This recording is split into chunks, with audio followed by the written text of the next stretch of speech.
before we jump into the scenarios here, somebody on the fan text has been asking us about this guy for the last couple days, and so this is a good chance to bring it up. Charlie Jones, wide receiver from Purdue. What are your thoughts? Good player. And if you watched, I saw 3 games of him against Penn State, Michigan, and Syracuse, and he gave Joey Porter Jr., who I think is the best corner in the draft, some problems in that Penn State game. He can win outside, even though he's not huge, which is the theme when it comes to this wide receiver class. He's got great footwork off the line, good route runner, shows the full route tree, can high point the football, really good on digs and posts, works back to the football to get in line with the quarterback's vision during scramble drills. Woo.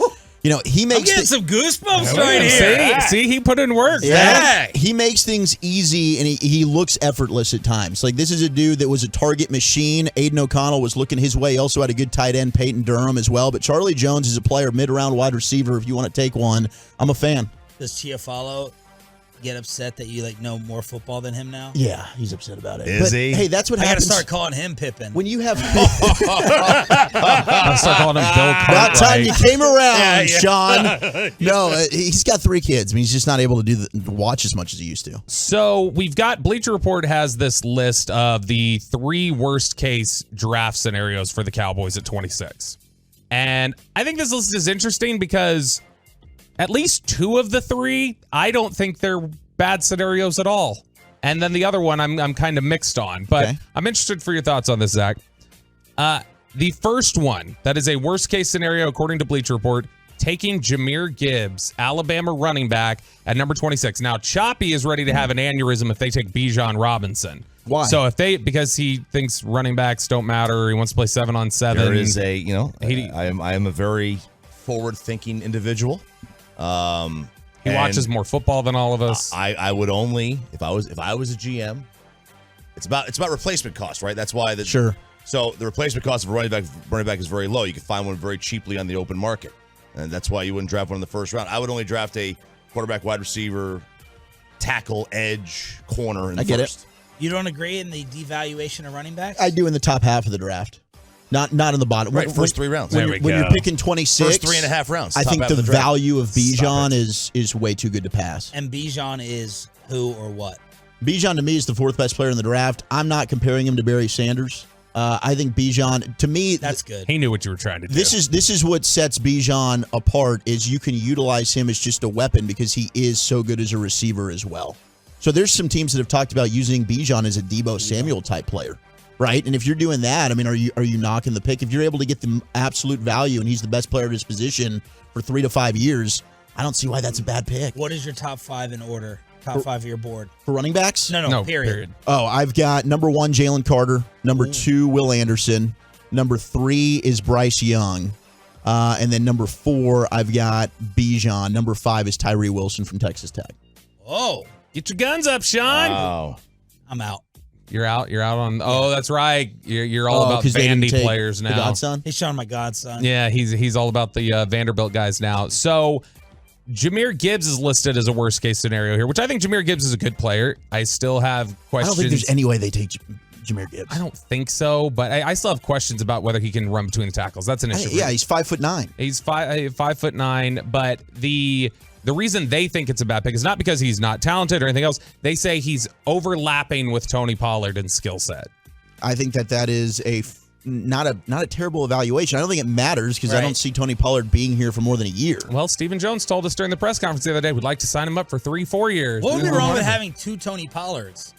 You gotta have thunder and lightning. Yeah, I don't think that's... And plus, Pollard has shown he can run between the tackles in a way that Gibbs has not. I just don't think, to me, there's a big drop-off between Bijan and Jahmyr Gibbs. I've got Gibbs as my 31st best player. I got Bijan at 4. But then I got Zach Charbonnet from UCLA at 45. And then I think the third round's really the sweet spot where you can take Roshan Johnson from Texas, Kendra Miller from TCU, or Tajay Spears, who I love from Tulane. So the second scenario, worst case scenario for the Cowboys, is not picking somebody, it's passing on somebody. Michael Mayer, tight end, Notre Dame. They say that this would just be a nightmare scenario if he got all the way to 26 and they let him go.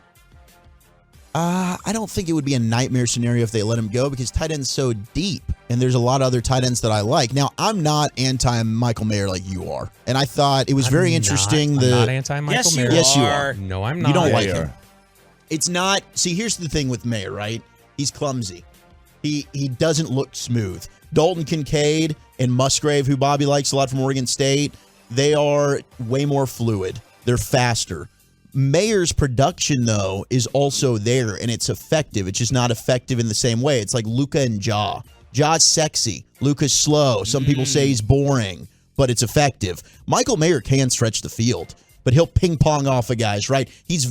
I'm not saying he's Gronk, but he's the closest thing I've seen to a Gronk. Yeah. Where it never looked really sexy when Gronk was doing it, but my gosh, he's lumbering, but he's hard to tackle in the open field. He's a menace in the red zone. That's what I see with Michael Mayer. So your order of tight ends is what? Top 3 to however many you can run down. I've got Kincaid 1, Mayer 2, Wrong. Musgrave 3, Washington 4, Tucker Kraft at 5. Man, Washington's interesting because, like, Bowers was the main guy at Georgia. He was. And I wonder how often you see that where, like, the backup turns out to be 3 years the ago. better pro than the starter. 3 years ago, Noah Fant and TJ Hawkinson when they were coming out of Iowa. Yeah. Well, TJ's not bad. I think TJ's But pretty good. Kyle Pitts in this class would be definitely the top tight end. Yeah, he probably still would be. Kyle Pitts would probably, I would guess NFL teams would probably have Kyle Pitts as like the number 2 overall player in this draft. Yeah. So you think that would be a bad scenario to pass on Michael Mayer if he's there? What is he Well, it on your depends who else overall? is there. What's he on your overall list? He is 22. Can I ask you something, Bobby? Yep. If you think Mayer, the tight end, is too old school of a player, why are you cool with drafting a running back there, which has gone completely is such an old school thought? Because it's like we're talking about at the position stylistically, what are they? The tight end position is not old school. His style of play is old school. Bijan Robinson, you can debate the value of the running back.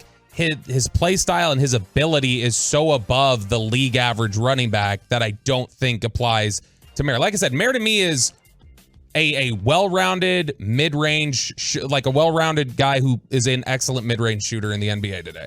That's what Michael Mayer reminds me of. And that's a good player, but it's like, how well does that fit compared with the guy who can just, isolate, get to the rim, shoot the three, and that's what I think Kincaid and Musgrave are. The third nightmare scenario, according to Bleacher Report, taking Denton Ryan's own Arkansas linebacker Drew Sanders at 26. Man, I got to call a lot of Drew Sanders games in high school. Wow. I've gotten Maybe you can replace Sandler. Actually do what we asked. Oh yeah, well, I would have that young moolah, baby. About time somebody took one of his jobs. I like Drew Sanders. See, here's the thing with Drew Sanders. He's not a prototypical off-ball linebacker. He's going to give you some pass rush ability. A lot. Which is actually the opposite of what we saw from Micah coming out. You didn't see that from Micah, and then now he's arguably the best pass rusher in football. So Drew Sanders, I don't think is a terrible pick if you get wiped out, because he does have some versatility and he can be utilized in a multitude of different ways by Dan Quinn on defense. Okay, so that does it with Bleacher Report. Now just for you, best case scenario at 26 on Thursday. Darnell Wright, tackle from Tennessee that would end up being a plug-and-play left guard. Now, is that because Darnell Wright, is that because there are other best case scenarios you just don't think are that realistic? I don't think Jackson Smith and Jigba, who I love from Rockwall, is going to make it there.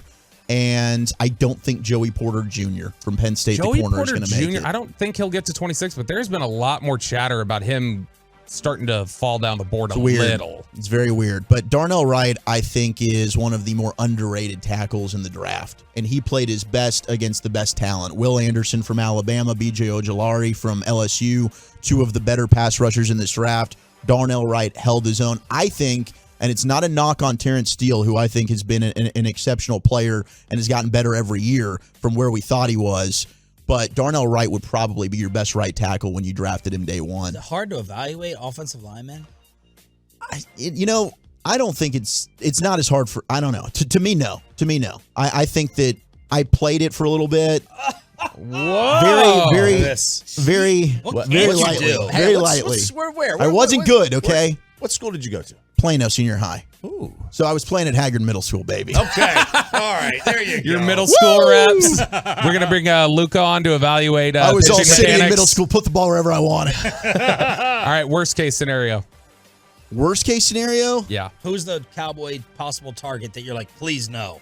I'm not A lot of people love Will McDonald. I don't want Will McDonald at 26. I think he's a good trade back scenario. And that is who? Edge rusher from Iowa State, who's got a lot, long arms, bendy, freak athlete. I saw some warts when I watched Will McDonald, and I also think that there are some certain things when it comes to We love warts. the background, like, the mental makeup. I think there's some questions there. Really quickly, Will McDonald or Lucas Van Ness from Iowa? Van Ness is way more. I'm not into Van Ness. I'd rather have McDonald. Okay. All right. And then the likeliest scenario. The likeliest scenario might actually be Will McDonald. I think it's Michael Mayer, tight end at Notre Dame. Yeah, I don't know if Mayer's going to make it. I think Kincaid definitely is not on the board. I think Jacksonville would snag him.